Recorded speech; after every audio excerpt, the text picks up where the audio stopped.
It's the silly season, and what better way to ring in the festive than by talking about GI Joe's premier wheeled coffin, the COBRA RAGE. Yes, nothing has been responsible for more GI Joe deaths than this murder machine. My name is Steve, this is episode 356 of GI Joburg, and I'm joined by my usual suspects. Who are these boys? It's me, Paul, and that playing with his rage is... Raging... Raging Rob. He's not the only one who brought a toy into studio. I am in Cape Town. I am surrounded by my childhood collection. Yes, I have my COBRA RAGE assault death wagon close to hand. Boys, why have we settled on the Rage for episode 356? Because we are feeling furious. You're angry. Yeah. Something about festive season last minute shopping fills me with rage. Yeah? No? You too? I think so, absolutely. I haven't had a chance to, man. What's going on here? Leaving it to the last minute, Paulie. He's letting his rage build up. Yeah, let's say that. All right, boys. Well, my first brushings with the Rage was at the hands of the comic book issue 108 of GI Joe. I do think this is possibly its first appearance, at least in print. I mean, it was featured in a commercial, and it was featured in the cartoon series in 1991, the first season, sorry. But in issue 108, G.I. Joe is blasting the hell out of some terradromes in Trucial Abysmia. And what happens? But none other than a COBRA RAGE emerges and is making a run from the G.I. Joe armored column. What I gathered from this first appearance is that this thing can operate in the desert environment and is bloody fast because it's outpacing the Joes and outmaneuvering them, coming under heavy fire but still not getting hit. I can't zoom in. What's wrong with my... Anyway, you have to take my word for it that in this very small image there's a COBRA RAGE leading the GI Joes. But why does it have a reputation as a murder wagon? Because in the very next issue, Boomtown, it is the stolen vehicle upon which the G.I. Joes are trying to exfiltrate themselves from the murderous Saw Viper. They've got their dead bodies of Doc, Crankcase, Thunder, and Heavy Metal, plus the injured, is it Breaker at this point? Anyway, they are on a stolen COBRA RAGE, making a run for the border, and they are being shot at by Cobra fangs, hiss tanks, maggots. We flip a few pages later and boom, it is blowing up, and the prone forms of Quick Kick and Breaker and Crazy Legs, they're all killed in the explosion, leaving Cross Country, Falcon, and Duke as the last men standing. But hell of a way to introduce this vehicle. It is infamous for this appearance, and perhaps this appearance alone. I mean, this is probably, in terms of the comic book, its finest and most infamous. Infamous. Yeah, that's the word I'm scrambling for. Notorious. John Statima was the artist, and I'd say he did a bloody good job. He has upscaled it tremendously. Yeah. I mean, you're able to keep a whole bunch of Joes sort of draped around the exterior of this vehicle. Yeah, it feels like it's actually a tank. Like he's sized it to be a tank size as opposed to kind of like the low profile vehicle that it is in reality. At least in toy form. You know, people are going to come at us for applying the term tank to it. It's more of an armored infantry fighting vehicle. Oh, for sure. But I mean, just the profile of it. I mean, I can understand why he would want to tankify it. Yeah. It's a behemoth of a vehicle in these pages. It is. But does a mean job of swatting down some air cover before it punches its tickets. It certainly should be able to take down air cover, you know what, with its air-to-air missiles. Oh, Rob's already getting into some controversy in terms of the tech specs. We can talk a little bit about its appearance in the cartoon series, because in the Deke animation, it found its way into the opening sequence of the first season. Cobra Commander's sprinting away from it before it gets blown to smithereens. And it kind of fulfilled... Ooh, very good. Well, it is the cartoon series, so folks in the know will know that Deke didn't touch the Crimson Guardsman saga. It kind of fulfilled the role of Cobra's main like cannon fodder vehicle. To that end, I'd say its best appearance was in an episode called Pigskin Commandos, where Sergeant Slaughter is taken hostage by a devious range viper and Cobra Commander, and they challenged GI Joe to a game of football, like American football, to get him back. Pigskin. Yes, Pigskin Commandos, I think was the episode title. And so they do this. They square off on the football pitch. Some delicious meme-worthy images. I'm so sorry. You can't it's behind the yard line. Big time. For those of you who are not following the visuals on the YouTube version, like I said, there's a particularly meme-worthy image of, I don't even know what you'd call this, but Gridiron is basically like, I don't know, handling the ball behind his posterior. Yeah. It's that classic football position. You're like, hurt, and they throw the ball back and he grabs and he's like, he throws it afterwards or something. I mean, they're great images all over this episode. It's deliciously notorious. But at one point, when Cobra's losing the actual game, they decide to introduce vehicles onto the pitch.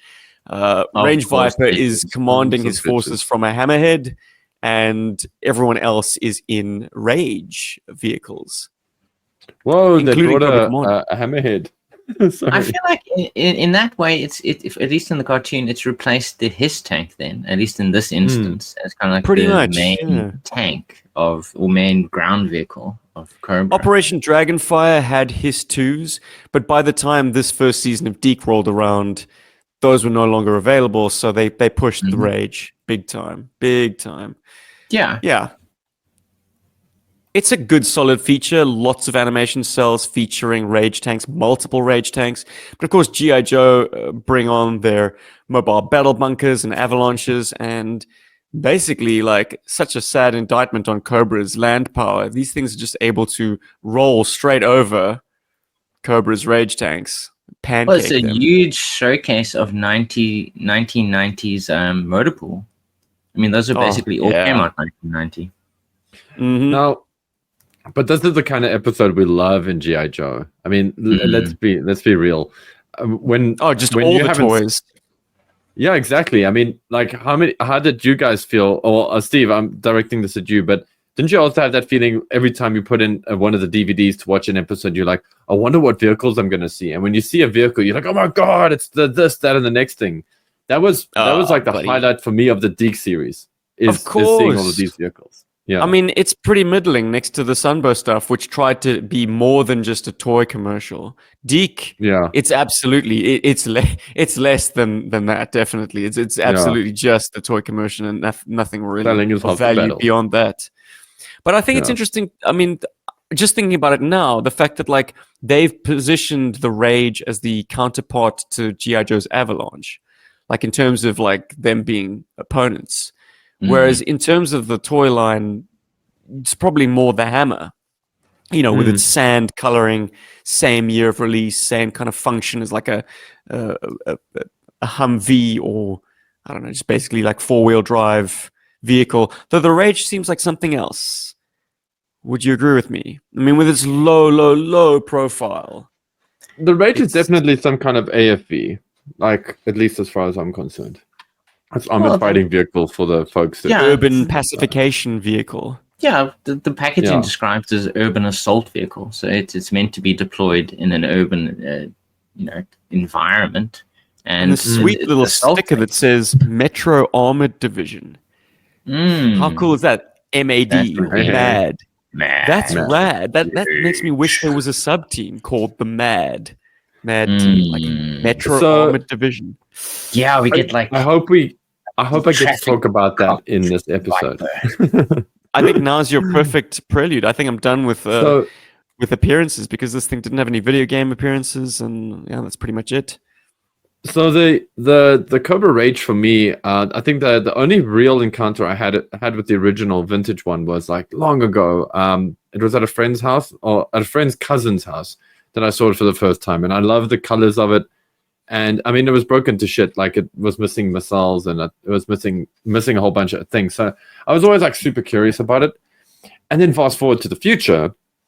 Well, recent future, time skips. We got the Pursuit of Cobra line, and they released a COBRA Rage, which I think they called the COBRA Fury. Correct. Fury. And that was my first COBRA Rage kind of vehicle, and I absolutely loved it. And it just so happened that they designed it to be released with a whole bunch of alley vipers, so it became my kind of command vehicle for my alley viper squadron. And it almost in its own weird way allowed me, not just the vehicle, but the different colored alley vipers. It allowed me to kind of create like a command structure in some alley vipers. And it's interesting because I was just talking to somebody about this the other day on Insta, how I actually had like a leader for my alley viper group, which was the orange and blue alley viper, because it was the only one I had. And then the rest were those cool gray ones that were coming single carded, which I had like 4 of or 5 of. And like that was my team. And I called them the Cobra Blackhearts because of like a headcanon thing that I've got going with them. But they are very much that. They are like the Mad Division, the Metro Armed Division. And that's their group. Right. And then they report directly, like they fall under a command structure that is run by Firefly. Because he also came out in the Pursuit of Cobra line with that awesome armor, which I know some people love, some people hate. The Predator armor, but it made sense to have him have that when he's kind of got the Fury as a bit of a chariot. And that kind of worked for me a lot. And I felt like the Rage really came full circle for me in that respect. Like it had a purpose. It also has different wheels, the modern era one. Yes, I was actually about to say, so the classic version, as well as the 1997 re-release, have these kind of like tapered wheels. Racing slicks. Racing slicks. Yeah. So is that what they're called? No, well, I would just say with no tread on them, they absolutely are built for the dry conditions of like Monaco. While the Fury came with redesigned wheels. They're kind of like 2-tiered. They're stepped wheels with kind of, it's ridged and it's 2-tiered. So you kind of actually have a part of the wheel, I suppose, that would be the only part touching. And then the outer edge, which is actually just there essentially as a giant hubcap, I guess. Now, do you think, guys, it fulfills any function that the wheels are shaped so strangely? They're conical wheels. I imagine it makes it easier to kind of mount curbs, maybe. To kind of like go up on it. As it kind of like goes through the streets, if it comes up against a curb, maybe it makes it a little bit easier to kind of like lift up against it and not be stopped as you go along, or going up and down steps, perhaps. I like that theory. I don't know. I like where you're coming from with that. Throwing things at the wall here, guys. Okay, like without sounding too cynical, I'm glad that they kind of got a conical look as opposed to a cylindrical kind of look, because if they were cylindrical, I think they would look ass. Yes, which is probably why they tried to, when they redesigned it for the Fury, they didn't try and make it a straight cone. They were like, they gave it that step down. We have to at least give it the step. But this is GI Joburg, and we seriously play with our toys. So I want to posit the idea that with cars, especially cars that are made for like road use, you stance them. Okay, in other words, you change the wheel angle. And that allows I know what you're getting at. It's called camber. Giving a car a negative camber means like pushing them outwards at the sort of the area where the tire meets the tarmac. It's interesting. Angled away from the vehicle. Why would you do that? To give it more cornering. It corners a lot better, more traction on corners because you're leaning into that camber. Also, the theory goes. I think people just do it because it looks cool, and I don't know. No, it's very. I like it a lot, but the street look of it is like over exaggerated, where you see it like seriously out, which is very like Bosozoku Japanese kind of street style look, which I'm down with. Me. as a not a motorsports guy, it disturbs me to see like an extreme negative wheel camber because I'm like, that can't be good for your axle. How is this good? Like, no. Oh, it's their car. But for racing, rub the wheel arches. No, yuck.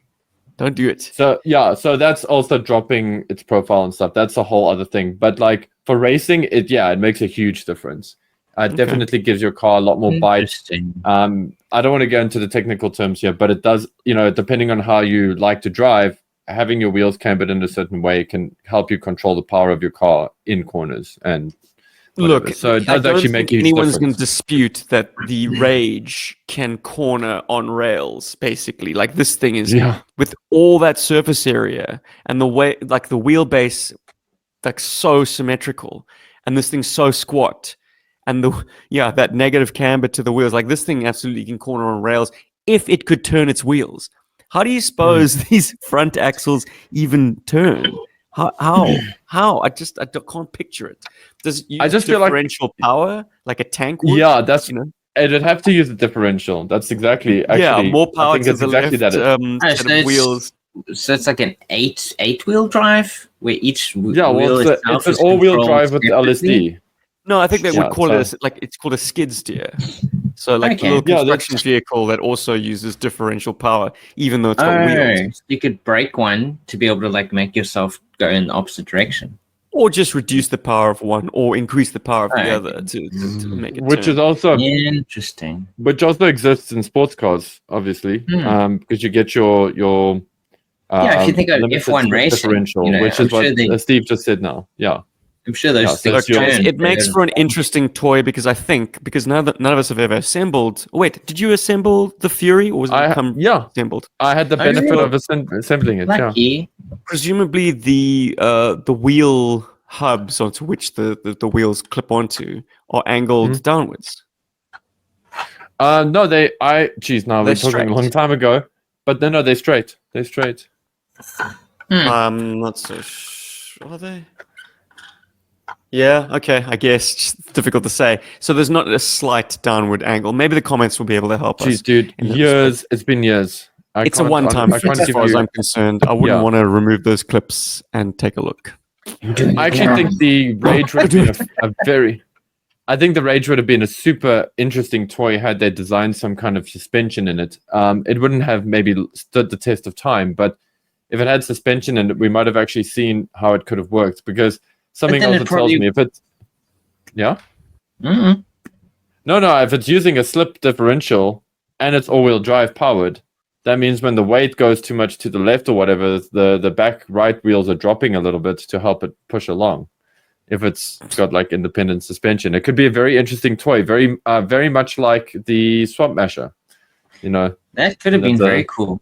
But then you would lose out on all the stuff it has already. I feel like if you add that in there, you would lose out on something on here. Because this thing is absolutely packed with features. Like it's bristling. It's too cool, man.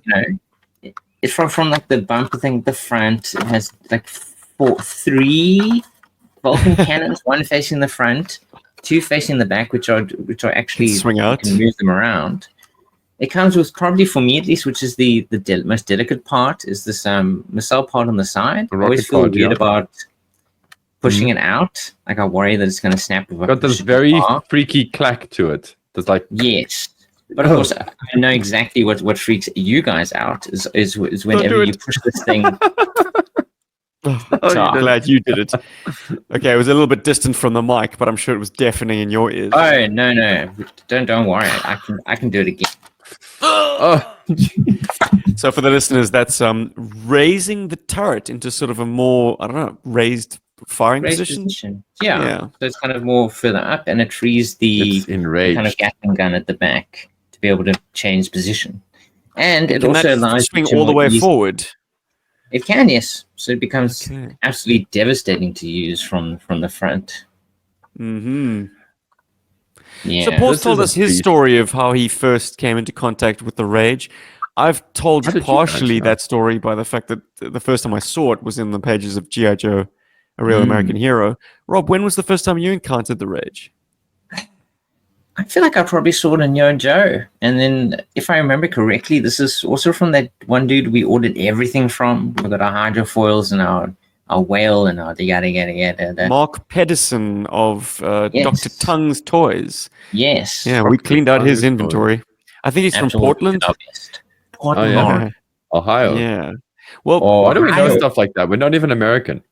We love you American. Put me onto him, Rob, when you bought the Cobra Moray for my 21st. And I think I quickly followed up in the February of the next year with that rage that you hold in your hand right now. Yeah, we got to communicate with him a lot. I don't know what he's up to these days. I haven't tried to find him again, but I hope he's doing all right out there. In 20 years, anything could have happened. Collections. Yeah. Why are you buttheads not in the same place at the moment? Because okay, so if you want to go on a little tangent here, it's because Stephen's house is very rapid. Well, Stephen's parents' house is very rapidly filling with Stephen's parents' children. So not only is it Stephen and his wife and his 2 kids, I believe by now Stephen's brother Mark should be there with his 2 kids. Yeah. I had to kick him out of the lounge. He was watching his football, mate. His footy. It was Hotspurs versus United. Oh, tell me he's a Spurs fan. Push him out. He gives rocks about both teams, but I don't know. There's always an interest in who wins, who loses, and what that does to the log. For sure. You want to know. It does nothing for my log, but if I had to support a team there, it would be the Spurs. So. Okay. Well, they were not one that I like goal football, up. But I don't know where they ended up, but I don't care. Don't do sports. I do toys. I don't care. But anyway, we're getting distracted here. So it's interesting. So the original one didn't come with the driver. It was it is the base toy and nothing else. But by the second version in 1997, it had now been firmly established that the Alley Vipers were associated with this vehicle. I suppose because it is very explicitly called an urban assault vehicle. And they are obviously the urban troopers. And then with version 3, the Fury, it came with the Alley Viper officer. Great fun. Yeah. What I also like about this toy is the different cover art, the box art that it came with. Between what? Are you talking about the American and the European? Each one came with its own very cool box art. So the original looked like this, COBRA RAGE, and it came very nicely equipped or armed, I guess, peopled, whatever the word is. Trooped. Crude. God, I can't believe I. Crude. What did you say, Steve? Crude. Yes, that's the word I was looking for. By a Range Viper, a Rock Viper, a Night Creeper, and a Saw Viper. He looks very sore as well, to be fair. He does. He's not having a good time out there. And then there was an international version of the Rage, which came out before the version 2, which came out in Brazil. Wonderful. Wow, look at that. Called the Furion. That's so cool. It's got Mindbender. Yes, and it came out in very cool colors. It was silver, so the base color of the vehicle was silver, with still keeping the red there and with black accents. I did not know that. I love the fact that the selections include Dr. Mindbender version 2, the Crimson Guard Commanders, the Headhunter, and Iceberg. Yeah, the GI Joe doing back there. What the hell? Maybe he's hitching a ride. I think this is like a moment. A moment in Brazil, time. all he's these not like going ice cream. Can be. And then we get to the 1997 version, which now has. It's still very similar, but now we have Cobra Commander manning this thing with a and he's carrying the Range Viper's grenade launcher gun. Yeah. Which just indicate, and so did Dr. Mindbender, as it turns out in the previous image. So they just swap out the dudes. Well, yeah, it's just a paint over, hey, Paul? Because that's absolutely Range Viper's like gloved hand as well. Mm-hmm. Yeah, the process here would have, at least in the 80s, would have been to take the original like negative, or the 90s, even the 90s still, because I don't know if they did this digitally back then. If they this would be 1997. But this was done with Photoshop. Make no mistake. I can see it's done with Photoshop. It's just the way that it's been like tweaked to hell and gone. I didn't know Photoshop was around in the pre-2000s era. It was. I used Photoshop for the first time when I used Photoshop 3 and was when I was in standard 4. So that is grade 6. Yeah. That's wild. All of that was 96, 97 around there. Yeah. I don't know shit. Anyway. But yeah, the process that they would have done for the previous one, for that Brazilian one, would have been just a case of just taking the photo of the negative, because they would have taken a photograph of this and scanned it in, but taken a photograph, and then just would have altered the negative. Yeah, so this person would have like cut the dude out and put that on top, essentially. And then they probably you would do digitally, but physically. Yeah, and then they would just do some paint overs and touch ups here and there. And some masking and whatever. It's a huge Then process. from 97, we finally get to 2010 with the Fury, with madness, a completely original artwork this time, and featuring the character that comes with it, the Ali Viper officer. And with like a lot of love and respect to the guys who did this. This is a beautiful artwork, but it does not sell the Rage. If I was in the States, weird angle, isn't it? Yeah. If I was in America, like when we went to JoeCon, and I saw this at like a Walmart or something on the shelves, with the kind of fevered weirdness that we were all going through when we went to the States, everything felt like a dream in the first place. I would have seen this and gone like, "Oh, that's not cool." I would have gone straight. I would have walked past this. I got describe it for the listeners. It takes like what was a very exciting, like almost top down of the original artwork, and it's on a flat ground trajectory. Like you're seeing the Rage as if you were a bystander. Yeah. You don't get to see the majesty of the shapes and what's going on with the vehicle when you looked at flat on. It's a terribly boring silhouette that it creates as well. It's not right. But that said, still very well done. Everything else with this release is amazing. The toy itself, the pack-in figure was fantastic, and they gave you some gear with him as well. I think he also came with a shield, if memory serves. But he definitely came with a helmet, which was cool. So the original is I don't know if you can tell from this from the front. It says for ages 5 and up. Still 5 and up with the 1997 version, but by 2010 we're letting kids of 4 play with these things. So like you'd think, alas, he didn't come with a shield, Paulie. Didn't come with a shield. It's the vest and the knives. That's the accessories. Sorry, I knew he came with something.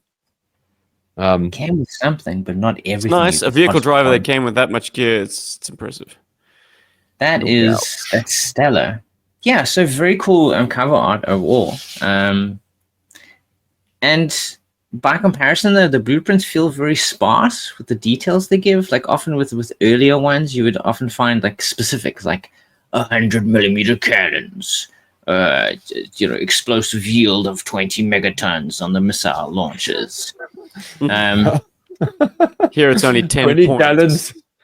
20 gallons to the dollar. And they also, although they mentioned the mine layers on the box art, it is not a point of interest, I believe, if I read this correctly, it's not a point of interest on the blueprints themselves. No. Which is ironic because the box even touts this thing as a mine-laying vehicle. Mine-laying vehicle. They're really leaning into the fact that it's got 4 mines in the back.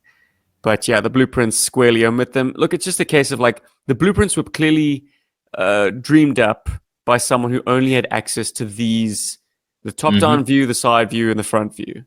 And if that feature wasn't exposed in those images, you would not be able to draw attention to it. Dead to them, yeah. I think another fascinating point on here, I believe it's when they refer to the wheels. Okay. Did they call them winglets? I think if I remember correctly, that's how they refer to them. unless that was in the low original. line, sidewalls, stabilizing winglets. Yeah, isn't that fascinating? I think that should be that number. That's erroneous. Yeah, they're looking at the wheels and thinking those are wings, they whereas should the be wings pointing at the front. Mm-hmm. I mean, that's where the little winglets are, which I imagine are meant to help it kind of stabilize it as it drives. Yeah, all just around. Like a spoiler would increase the downforce on the wheels for better traction at higher speeds. So I suppose that's the scoops at the front of the Rage are supposed to do that as well. Push it down. Which tells you that this thing should be able to achieve blistering speeds. Interesting. Also, it's got a lot of weight in the back. So, yeah. Yes, it does. So I wonder how many guys have grabbed themselves a Cobra Rage and then sprayed it in Steve's favorite color, which happens to be OD green. Easter egg for some folks. Make it into a Joe vehicle? Well, you could make it a Joe vehicle, but I actually think you slap some OD green on it and you put a Colonial Marines marker on it, and you got yourself something that fits very comfortably in the world of Aliens as well. Interesting. I don't know if I'd do Aliens vehicles in green. They're more of a sort of gray or gunmetal. Yeah, I mean, they're the green. Theory itself looks fine the way it is. Actually, that would fit quite perfectly. It totally does. It totally does. But I wonder how many people would have done that conversion, because I personally think its design comes from Aliens. I think a bunch of everybody loved Aliens when they came out, and I think the guys in the design team loved it, and they couldn't wait to do a vehicle that just felt like the APC from Aliens. Because I mean, I was trying to find something in the real world that looks similar to this, but I was struggling to find anything that was kind of Lamborghini Countach, dude. It's kind of low and square. It's a mix between a armored vehicle and kind of like a sports car. Because obviously armored vehicles are typically more like their APCs. They're not tracked, they're wheeled, they're meant to protect the people inside. And maybe they have a little cannon on it or something, but not anything major, like a water cannon, I guess. But it very much feels like its own thing. But I would be curious if anyone does know of anything that's similar to this in the real world. Let us know in the comments below, or drop us a mail on arealsouthafricanhero@gmail.com and tell us if you know of anything that's similar to this, because it's too cool to only exist as a toy. Who do you guys feel is... Oh, sorry, Steve, you want to go for it first, and then I'll ask you guys. It's so toyetic. It's so toyetic, it just defies logic at every turn. Let's start at the front. It's got a flip-down ram bar, which presumably is supposed to protect the front of the vehicle. But in every position, the barrel of the minigun in the front is going to be getting some of that damage. So it's a bit of a fail there. As long as you're shooting with it when you hit something, nothing's going to hit that. You're clearing a path. Lovely stickers to bring out the headlights, though on mine they're misapplied behind the headlights. Ooh. Whatever. The twin canopies sort of have this not quite gull wing, but they sort of have this off-axis hinge. Those are doors. But, I mean... the one's slatted and the other has a kind of a very narrow viewport. But I mean, neither of them are going to offer much visibility at all. The guy with all the visibility in the world is the very exposed gunner. It's the dude at the top, who is at least pictured for the Fury as the driver, because I mean he's the included driver with the vehicle there. Whoa, Ali Viper officer would imply that he's the tank commander. Oh, the commander. Telling the driver where to go, maybe. Go forward. But, something that always bothered me was the fact that, this is total toy logic. The fact that the occupant, the gunner, his feet, dead end, basically in the barrels of the gun. Yes. He is. Yeah. It's the smell of his feet that kills the toes. Well, yeah. But I mean, so much of this doesn't really add up. You should not pick it apart. It's really just a fun toy. Just like the wheels, they did it because why the hell not? It's cool. Don't need to have some 40-somethings question why it's got negative camber. What's the purpose of that? How does it steer? Anyway, the missile pod, the rocket pod. Do you ever find it odd that like it can barely fire past the I mean, it flips out, which is a lovely consideration. Very helpful. But it doesn't flip out far enough or extend to the point where I'm confident that those rockets aren't in danger of striking the vehicle. Yeah, it's going to use the power of imagination. Agreed. Totally. But it's always cool to have rocket pods. Nothing is more exciting than like that. I'd rather have that than not have it. Even though it doesn't clear itself. It's great fun to have it on there.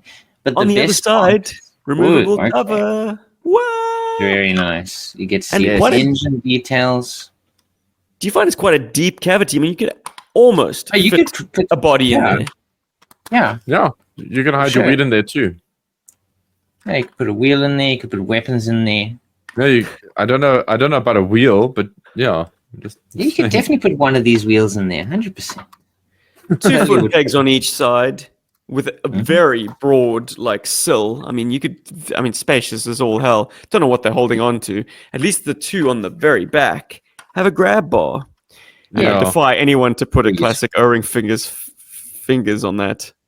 But it's nice that it's there. They can kind of wrap their arms around it and hold on for dear life. You missed out the most dangerous part of this vehicle. Boy, oh boy, here we go. At the elbows of the gunner and the cannon. Yeah, he's not escaping dying when you fire off these missiles. Like they are 100% gonna go off right in his face. My initial idea in terms of having a gunner was to put the Addy Viper because at least he's got the blast shield. But with missiles that close, but with the blast shield down, how's he supposed to see? Well, you're not seeing the jet exhausts or the rocket exhausts, which is a good thing. But maybe a battle android trooper would be your best bet. Hell, at this rate, all Cobra vehicles are best occupied by bats because they're all lethal for the occupants.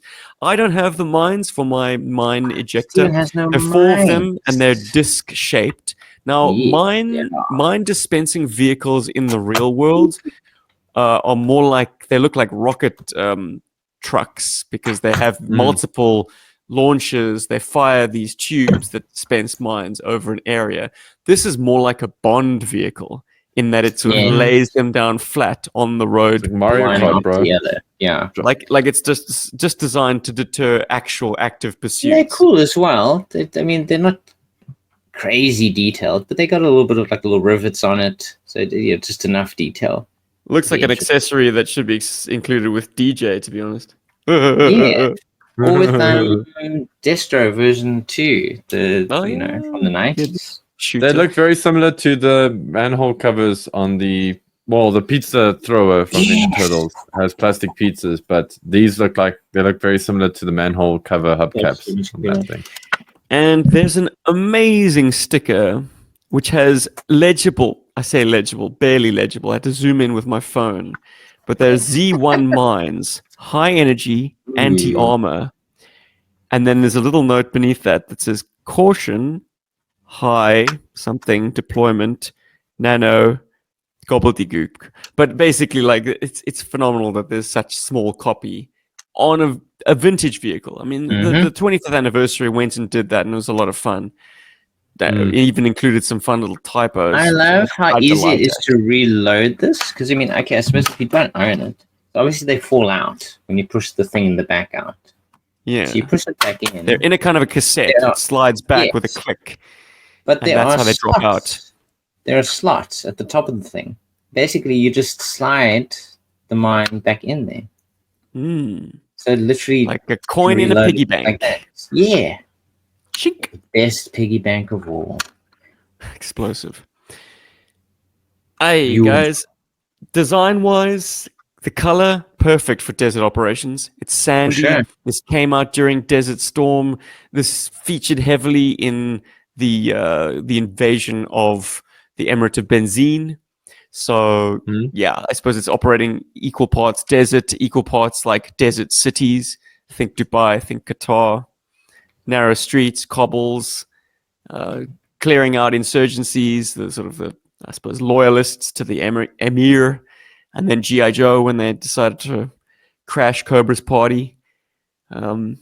Wonderful application in that regard. Would you say that the missiles are air-to-air or surface to surface. Or they could be surface to air. Yes, well, look, the reason I tease is because the blueprints call them Air to air, which is impossible unless this thing is taking off. You can only fire them when it kind of does like a jump. So it kind of goes over a bump. It's like, and then it's air to air. Fire now! We only have 2 seconds of airtime.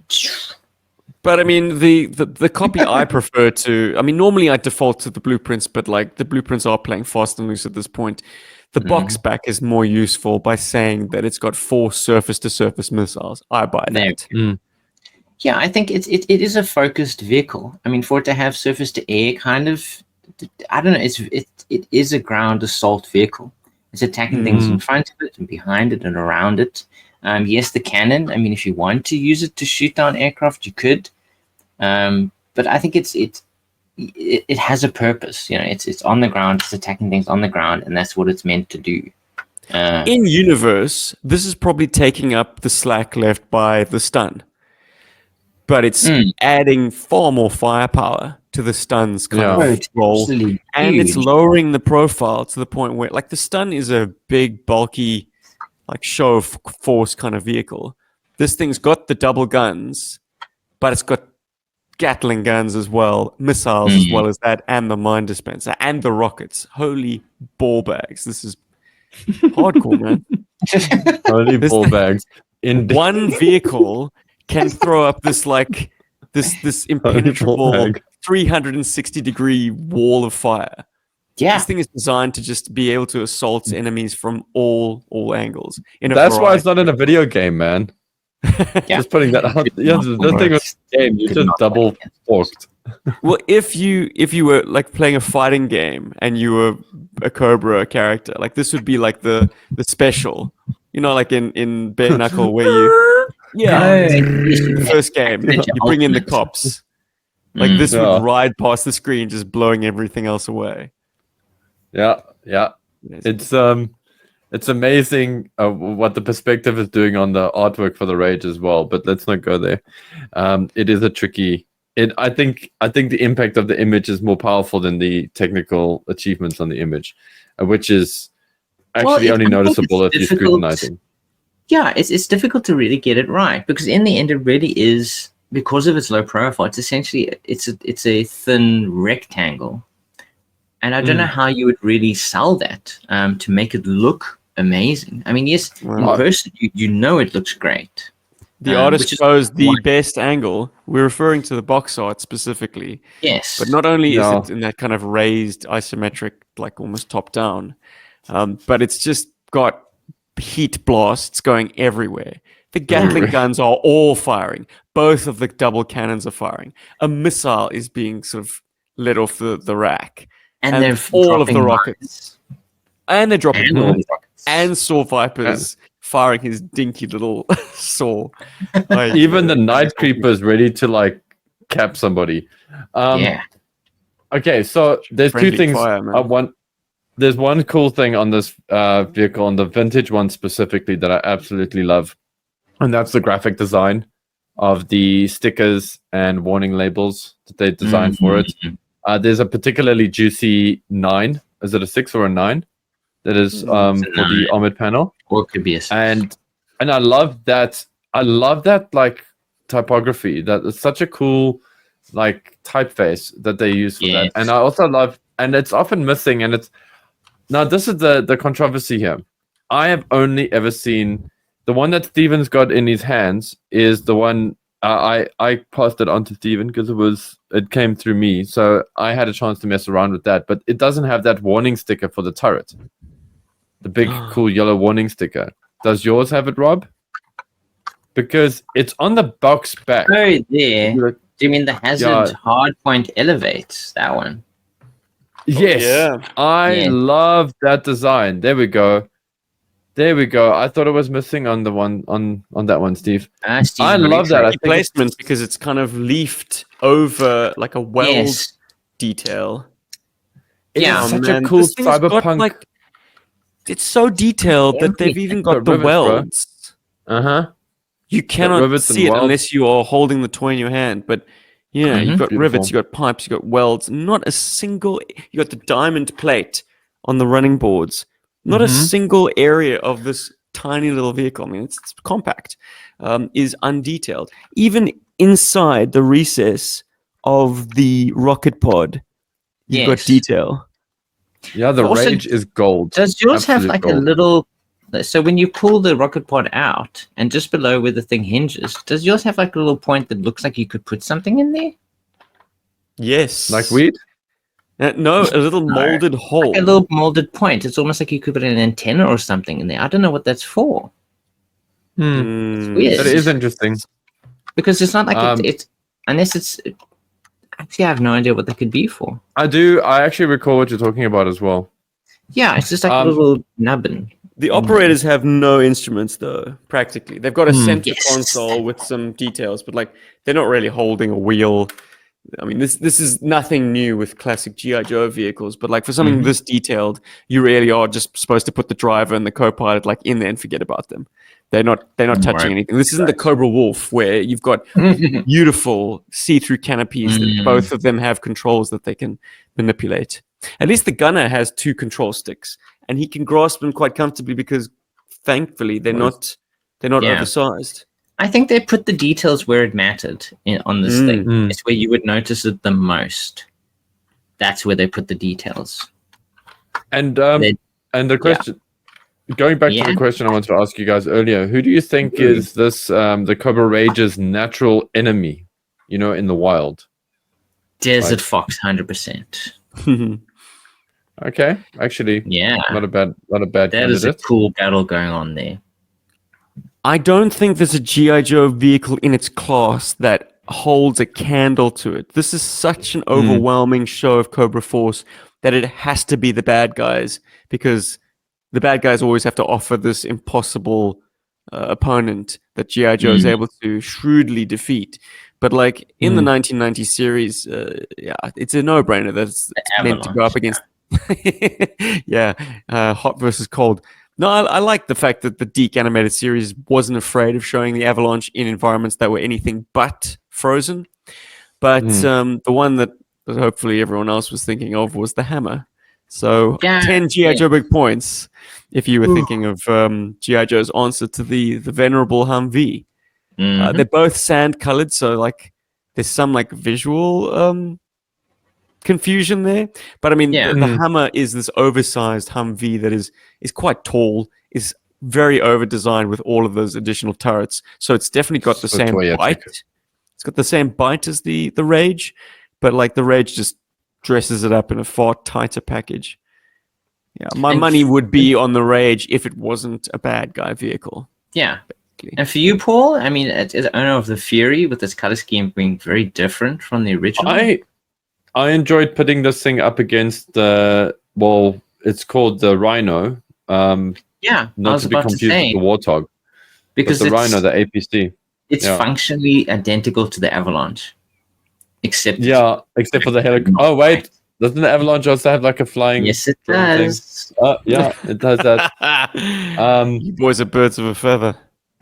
I had lots of fun like when I actually got my Rhino and had my Fury. I had a lot of fun putting them up against each other, and you know, because they both got similar features as well, which is kind of interesting.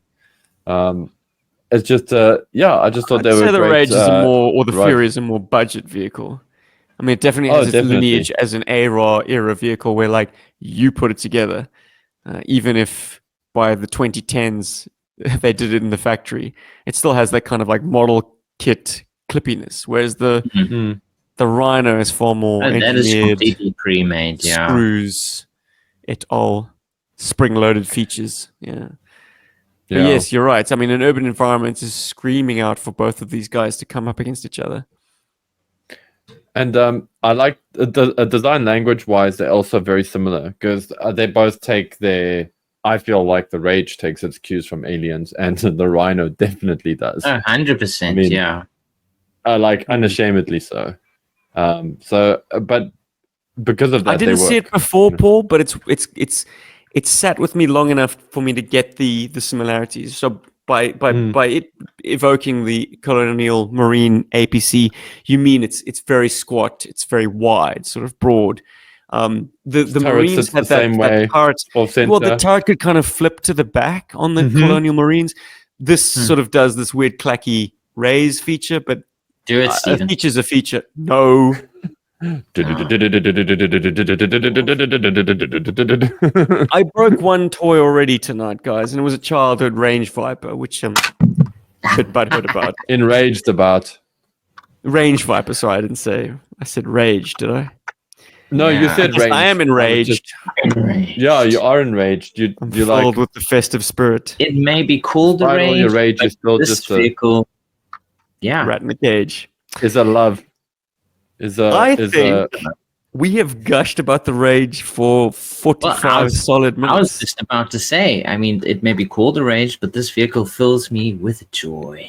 Oh. It's fantastic, round and round. You know what else fills me with joy? Our excellent patrons. Yes. Salud. Who month to month see to it that GI Joburg gets some shekels for our time, which is always appreciated, man. So kind. Precious. And thank you for watching. That is perhaps the biggest gift of all you can give a YouTube channel. Your views mean a lot. Absolutely. Your likes mean a lot. Your subscriptions mean a lot. So thank you for doing all the things. And your comments are awesome, as always. We love your comments. True, of course. Thank you for enjoying this. You know, we enjoy that you enjoy what we enjoy. I gotta Christmas is on the horizon. Yes, Paul's got to say. What's he gonna say? I gotta say quickly, and I'm just laughing at myself in my head quickly. I gotta say, there's only one bad thing about the COBRA Rage. It's that they don't give them to you for free. There we go. Carry on, Steve. Literally, I mean, Paul gave me this one technically because he had one, so I was like, okay, I'll take it. Thanks, dude. So, I think I should have that. Thank you very much. In the true spirit of Christmas, mine was a gift. I think very much yours so. was a gift as well. And Paul, you bought your own because you're a sad I'm pretty sure. So actually, the only person, actually, me and Stephen are living that dream. We received ours for free. Wonderful. I still want a vintage Rage though, because I love me those slick wheels and I love their color scheme. One day. Look under your chair, Paul. Look under your chair right now. Oh my word! A candy wrapper. There's nothing there. Sweetie paper. Isn't that wonderful? Oh boy! No pressure, eh? Do I need to give it back? I suppose I do. No, Steve. No. That's not what I'm saying. I love the fact that the Rock Viper has the perfect complementary color scheme. I said before that I put an Alley Viper in there because the blast shield makes him a bit more impervious to rocket blasts. But Rock Viper's got that. In fact, a lot of the 1990s guys really work with the Rage because they bring out those notes of like purples. It's very much the 1990 color palettes to have purple and maroon. I think that is probably a feature. Yes, it's intentional, but it's a feature of the 1990 line that I think some people might not have noticed before, is that they kind of did try and play with the similar colors to make everything play together better. Because you see the Rock Viper and then you're like, that kind of makes no sense. Why is he sitting on that thing? But then you look at it and you see he's color coordinated, bro. Hell yeah. Yeah, dude. Only the studliest of Cobras rocking the pencil moustache get to be Rage gunners. You know it. And I mean, we say like 1990 had a common color scheme, and then you got this straight up murderer called the Range Viper who breaks the mold. Somehow, maybe we'll feature him on maybe we'll feature him on one of these toy episodes in the future before too long. When I own one. I hope so. You can have. Don't you own a Range Viper? I do not. I've always just lusted after Stevens. Oh, well, Santa might be able to hook you up. All right, boys, this has been great. Okay, I wish you both a Merry Christmas, and to everyone watching this or listening to this. You a Merry Christmas. Oh yeah, we're not going to record before Christmas. This will be our episode that's up of the Christmas period, but we'll be back in episode 367. Absolutely. We got a new issue of GI Joe 57. by Skybound. Did I say that? 67? The hour is late, friends. On the dark continent. In episode 357, do it again. Episode 367. Clean take in. Episode 367. Next time, join us next time where we'll be discussing something. And by then, Stephen would have learned how to count. There you go. We all remain hopeful. Yes. It's the silly season. I'm feeling silly. Have a good time, guys. Catch you on the next one. Yo, Joe. Berg. Boy. Berg, man.